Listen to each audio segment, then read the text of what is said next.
celle qui est dans le game depuis le début avec Jay-Z, Tupac, voilà, sort de son silence. En effet, il y a un fan qui a mis un commentaire en disant que si elle est toujours en vie, c'est que Jésus l'a protégée de son sang, c'est pour une bonne raison, c'est que c'est elle qui finalement va tout dévoiler. Et Foxy lui a répondu en lui disant que elle, en gros, plus ou moins, je paraphrase, elle a dû s'éloigner pour sa santé mentale, pour son bien-être, car ce qu'elle a vu, c'était tellement horrible que si elle ne l'avait pas fait, elle serait certainement morte. Il semblerait que l'affaire de Tupac va réouvrir et elle a déjà été invitée, il me semble, à témoigner en 2008. Mais là, elle va de nouveau être appelée à témoigner. Pourquoi? Parce que Foxy Brown, on prétend que c'est elle qui pourra tout clarifier dans cette histoire parce que elle était sur le siège passager au moment où le tir a eu lieu. Qui se dit, qui était son petit copain à l'époque, qui est accusé.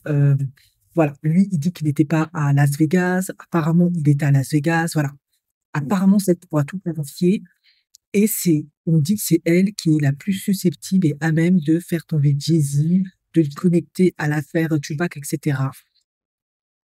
Mais après, Foxy Brown, ça reste quand même une femme gangsta du ghetto.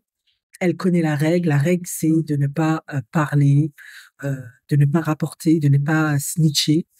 Donc, on verra quelle décision elle va prendre.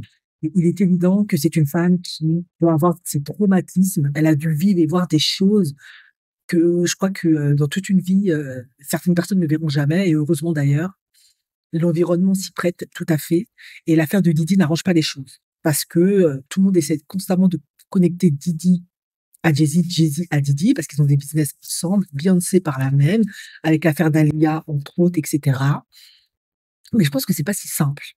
Je pense que c'est deux mauvais garçons, mais je pense que chacun fait ses bails à son côté pour ses propres intérêts. Bon, en tout cas, c'est une bonne occasion, vu que Didi est en train de tomber, pour remuer la marmelade avec Tupac, puisque Tupac, au moment de sa mort, était en conflit avec Didi, accusé Didi, Bad Boy, de, de l'agression qu'il avait subie, et les gens ont accusé Didi de la mort de Tupac, pour plein de raisons. On verra.